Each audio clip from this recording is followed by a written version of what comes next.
જય Shri Krishna. Good morning. કેમ છો બધા? મજામાં? તમે મજામાં જ હશો. હું પણ મજામાં, મારો પરિવાર, મારા સગા સંબંધી બધા જ મજામાં છે. અમે વ્યસ્ત છીએ એટલે મસ્ત છીએ. તમે પણ વ્યસ્ત હશો અને મસ્ત હશો અને સ્વસ્થ હશો એવી મારી આશા સાથે બ્રહ્મ મુહૂર્તથી જ ચાલુ કરી દીધી. પ્રાર્થના, યોગ, ધ્યાન, વ્યાયામ, કસરત તો મેં શૂટિંગમાં લીધી જ નથી. એટલે જો ધ્યાન કરવાનું, ઓમકારાના નાદ સાથે ધ્યાન કરવાનું, અને હવે પ્રાર્થનામાં બેસી ગઈ. પ્રભુ પિતાની યાદમાં બેસીએ અને પ્રાર્થના સરસ મજાની કરી લઈએ. માઇન્ડ ફ્રેશ થઈ જાય આપણું. સવારમાં પોઝિટિવ વાતાવરણની અંદર પ્રભુને યાદ કરવા બેસી જઈએ ને તો એટલું માઇન્ડ ફ્રેશ થઈ જાય. જો હવે બે હાથની હથેળી ઘસી અને આંખ ઉપર લગાડવાની અને મસ્તક ઉપર લગાડવાની, અને બે હાથ પોઝિટિવ અફર્મેશન કે હું ખુશ છું, હું શાંત છું, શાંત સ્વરૂપ છું, અને થોડી સારી વાતોથી ભરપૂર થઈ જઈએ. અને એવું બોલવાનું કે કરાગ્રે વસતે લક્ષ્મી, કરમૂલે સરસ્વતી, કર મધ્યે તુ ગોવિંદા, પ્રભાતે કર દર્શનમ, પ્રભાતે કર દર્શનમ. ચાલો ત્યારે હવે આ ચટણી મેં બનાવી. હું કહેતી હતી ને કે આ સેતુની અને મરચાં અને લીલા મરચાં, સેતુ આવે ને, સેતુ, લીલા મરચાં અને આદુનો કટકો નાખી અને ખૂબ જાતે જ પીસીને ચટણી બનાવી. લીલી ચટણી કહેવાય ને.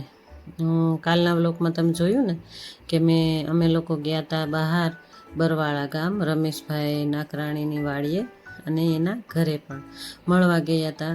તો ત્યાંથી અમે સેતુ ઉતાર્યા હતા. તો થોડાક જ ઉતાર્યા હતા. અને જો આ મારી અગાસી ઉપર રીંગણી છે, તો તાજા રીંગણા જેટલા જોઈએ ને એટલા જ ઉતારવાના ભાઈ. અમારે ત્યાંથી હું કાલ શાકભાજી બહુ ઝાઝું લઈ આવી.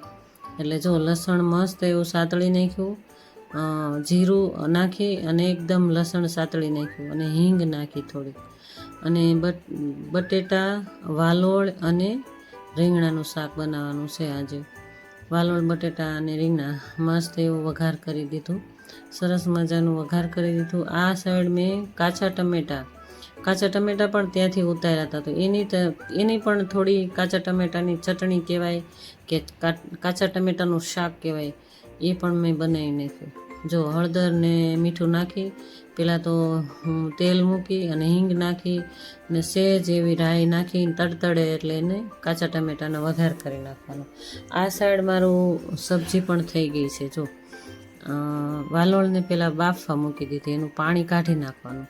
નહીંતર ડાયરેક્ટ જો વઘારીએ ને તો ઘણાને એવું થતું હોય છે કે જો આ વાલોળ ખાવાથી અમને ઝાડા થઈ ગયા, કાં પેટમાં ગડબડ થઈ ગઈ, એવું ઘણાને એવી તાસીર હોય. તો તાસીર પ્રમાણે આ વાલોળનું પાણી થોડું કાઢી નાખવાનું હોય, એટલે થોડું તબિયતમાં સારું રહે, પેટમાં ગડબડ ન થાય. બરાબર ને? તમે લોકો કેમ બનાવો છો મને કમેન્ટમાં કહેજો. હું તો આ રીતે સાદું અને સિમ્પલ બનાવી નાખું છું. લીલું લસણ મારા હસબન્ડને ભાવે એટલે એના માટે મેં લીલું લસણ પણ મારા બેન સુમિતાબેને આપ્યું હતું ઝાઝું બધું. એટલે એને ઝાઝી બધી કોથમીર ધાણા ભાજી આપી હતી. તો એ પણ સમારી અને સ્ટોરેજ કરી નાખવાની. નાનો એવો ડબ્બો હોય ને એમાં સરસ મજાની સ્ટોરેજ કરી નાખો ને એટલે 8-10 દિવસ કાંઈ જ ન થાય, એવી ને એવી રહે, તાજી ને તાજી રહે. જો મસ્ત એવા કાચા ટમેટાની ચટણી પણ સરસ થઈ ગઈ, અને ધાણા ભાજી નાખી અને મસ્ત એવું શાક હલાવી નાખ્યું મેં. સરસ બટેટું તો એક નાનું એવું જ નાખ્યું હતું, પણ વાલોળના બી મસ્ત હતા ને તો મસ્ત એવું શાક બન્યું. અને બાજરીના રોટલા મેં તમને ઘણી વાર કીધું હતું કે અમે રોટલી બનતા લગી બનાવવાની જ નહીં, ઓછી જ ખાઈએ છીએ. બાજરો જ વધુ ખાઈ. બાજરામાં જુવાર ભેળવેલી છે, અને ક્યારેક મકાઈ પણ હું ભેળવી દઉં. સ્પેશિયલ મકાઈનો રોટલો પણ હું બનાવતી હોઉં છું. જો ટીપીને મસ્ત એવું સરસ મજાનો ટીપીને રોટલો નાખી દઈએ. બંને જણા માટે 2 રોટલા જ મારે બનાવવાના હોય છે રોજિંદા. એટલે મારા હસબન્ડને બહાર જવું છે એટલે મારી યારે વાતો પણ કરતા જઈશ, શું બનાવશો એ જોવા આવ્યા, થોડી વાર વાતો પણ કરતા જઈએ અમે બંને જણા. મસ્ત એવી વાતો પણ કરતા જઈએ અને રસોઈ પણ બનાવતા જઈએ. આવો ત્યારે રોટલાની વાત હું કરતી હતી હમણાં. ઘણાને કબજિયાત થતું હોય તો ન પણ ખાતા હોય. ઉનાળો આવે એટલે રોટલો કોઈ ખાય જ નહીં, લગભગ રોટલી જ ખાતા હોય છે. પણ ના, અમને તો રોટલો જુવાર અને બાજરી મિક્સ કરી અને દળાવી જ નાખવાનું. 2 કિલો 3 કિલો જેવું દળાવી નાખવાનું, ઝાઝું નહીં દળાવવાનું. તો કહેવાય છે ને કે ભાઈ 2 કિલો 3 કિલો જ દળાવવાનું, કે બહાર જવાનું થયું હોય, કિલો લોટ ઘરમાં પડ્યો હોય તો ખોરો થઈ જાય, એટલા માટે. ચાલો ત્યારે રસોઈ બહુ મસ્ત એવી બનાવી નાખી. જો ચટણી 2-3 જાતની અને મસ્ત એવું થાળી તૈયાર. આવી જાઓ બધાએ જમવા. અને નીકળી ગયા હતા અમે કાલ જ બહાર. કાલનો જ બ્લોગ છે આ. આગળ મેં તમને બતાવી દીધું કાલના બ્લોગમાં. એટલે ઘણું બધું અમે શૂટિંગ લીધું હતું, એટલે થોડી રહી ગઈ હતી. રમેશભાઈની વાડી છે આ. ચણા તો પાકી જ ગયા છે ભાઈની વાડીના, હે ને. ચણા સરસ મજાના પાકી ગયા હતા, પણ તેમના ભાઈ છે બીજા નાના ભાઈ, ત્યાંથી ચણા થોડાક લઈને અમને આપ્યા. અને જો હાવ પાકી ગયા, એકદમ પાકી ગયા સરસ. કેટલા સમયથી કહેતા હતા તમે આવી જાઓ, પણ સમય સંજોગો એવા બનતા હતા તો અમારે જવાતું જ નહોતું. અમારા સુમિતાબેન છે ને લાગી જ ગયા, શાકભાજી લે, આ લઈ જાઓ તમે, તે લઈ જાઓ તમે, એમ કરીને અમારા સુમિતાબેન, જો આ ભાઈના બાજુમાં જ વાડી છે ભાઈની. તો એ ભાઈને પૂછ્યું કે મહેમાન માટે ચણા લેવા છે, તો કે વાંધો નહીં લઈ જાઓ. ભાઈ ચણા મસ્ત એવા અમારા માટે સરસ એવા ઉપાડી દીધા. અને ત્યાં આગળ જોયું ને તો એમને લાગ્યું કે મસ્ત એવા વટાણા પણ છે. તો વટાણા ભાઈ કે નહીં, થોડાક લઈ જ લેવા છે હજી. તો ભાઈ વટાણા પણ એ ભાઈની વાડીમાં જ વટાણા હતા, પણ ત્યાં આગળ એવું લાગ્યું કે લઈ લઈએ. અને અમારા સુમિતાબેન જો મારા માટે ગાંડા જ થઈ ગયા છે. ઉતારી જ દઉં તમને, બધું જ ઉતારી દઉં. હું ના કહું છું કે ભાઈ જો તમે, અમે એટલું બધું નહીં ખાઈએ, એટલું બધું નથી લઈ જાઓ. ના, તમે લઈ જ જાઓ, તમને ઉતારી જ દેવું છે મારે. એટલે અમારી સાથે જ આવ્યા, વાડી બતાવી અમને. વાડી એટલી વિશાળ હતી અને અમને એટલી મજા આવી ત્યાં. અને જો કોબીજ પણ મસ્ત એવી હતી. કોબીજ જો મસ્ત કોબીજ, નાના દળિયા હતા, પણ તો પણ ભાઈ કે નહીં લઈ જ જાઓ.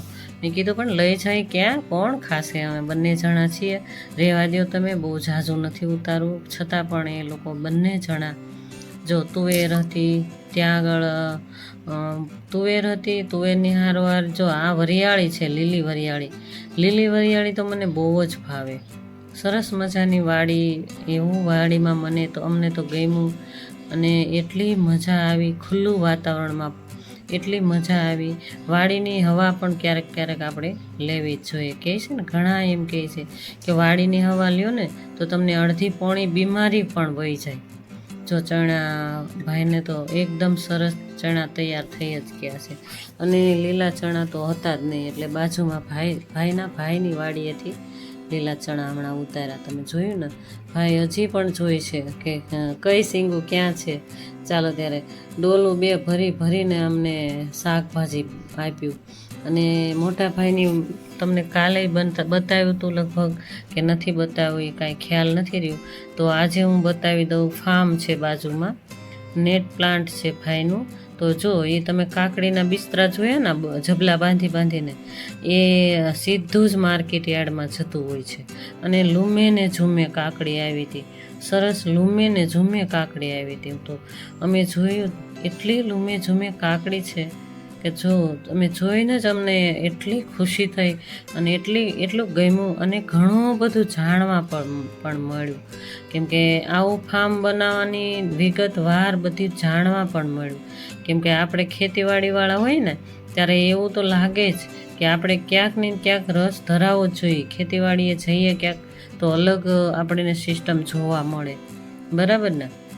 અમારે પણ ખેતી છે અને બીજી લેવાની પણ વાતો કરે છે, ભાઈ બીજી લેવી છે ખેતી. તો જોયું ને તમે, જો આ હજી વાડી, આ ચીકુ પણ ભાઈ કહેતા હતા લઈ જવા, પણ મારે ચીકુ બહુ જ આવ્યા છે, એટલે અમે ચીકુ તો નથી જ લેવા, ના જ પાડી દીધી કે ચીકુ નથી લેવા. અને આ હવે આવી ગયા ઘરે. ભાઈના આંગણામાં મોસંબી પણ મોટી સરસ મજાની આવી હતી. નાળિયેરી, જો લીંબુડી, જો નાળિયેરી કેટલી મોટી સરસ મજાની થઈ છે. અને ફૂલો આંગણામાં ફળિયું છે, મોટું બધું ફળિયું, એમાં મસ્ત એવા ફૂલ પણ આવ્યા હતા. જો સુમિતાબેન કહે ચોમાસું આવે ને એટલે તમને મારે આ રોપડા આપવાના જ છે. મેં કીધું સારું લ્યો, ચોમાસામાં મને આપી દેજો. ત્યારે હું મારા ફળિયામાં વાવી જો મસ્ત ગુલાબી રૂમે ઝૂમે છે ને, સરસ મજાના, અને સરસ મજાની એટલી મસ્ત મજાની તમે જોયું ને કે નાળિયેરી કેટલી મોટી હતી. અને ભાઈ વાત કરે છે કે બેન તમે આ લઈ જ જાય. હા, અમારે રમેશભાઈ કે અળસીના પાન લઈ જાઓ, પણ અળસી મેં કીધું છે. ચાલો ત્યારે અમારા રમેશભાઈનું ઘર છે મસ્ત મજાનું. અને અમે 1 મહિને આજે અમે 1 મહિનો થઈ ગયો. જો ચકલાના કુંડા પણ મસ્ત છે. આ સ્ટોરેજ રમેશભાઈના બાજુમાં રાખ્યું છે. ખેતીવાળાનું સ્ટોરેજ અલગ હોય ને, અને એ રાજગરો હતો. રાજગરો પણ મસ્ત એવો છે ને. ચાલો ત્યારે રજા લઈ લઈએ સુમિતાબેન અને રમેશભાઈની. અમરેલી તરફ જવા નીકળીએ અમે. અને એ લોકો તો બહુ જ કહેતા હતા, પણ મહેમાન ઘરે આવવાના હતા એટલે નીકળવું જ જરૂરી જ બની ગયું હતું. એટલે નીકળી ગયા અમે ઘરે. જો આવી ગયા ઘરે, અને આ પ્લેટફોર્મ ઉપર કેટલું શાકભાજી મૂકી દીધું, જો ધોઈને મૂકી દીધું. અને આ ટેટી પણ 5 કિલો ભરી દીધી અમે. કોણ મેં કીધું ખાશે. અને ચણા પણ મસ્ત એવા ભરી દીધી ઠેલી. અને સરસ શાકભાજી જોઉં તમે, વટાણા અને વરિયાળી શીકે, કાચા ટમેટાની ચટણી કરજો. અને તમે જોયું ને લીલા લાલ ટમેટા, તમે જો છે ને મસ્ત કાકડી તાજી તાજી, અને પાલક પણ છે. જો પાલક એ મસ્ત એવી હતી. ચાલો ત્યારે આવો રહ્યો મારો આજનો બ્લોગ. મારા વિડીયો તમને ગમે તો લાઈક શેર સબસ્ક્રાઈબ કરજો, અને નવા હોય તો એક સબસ્ક્રાઈબ કરીને જાજો. જો આ સિંગદાણા ને પોપ પણ છે. જય શ્રી કૃષ્ણ બધાને મારા, જય શ્રી કૃષ્ણ.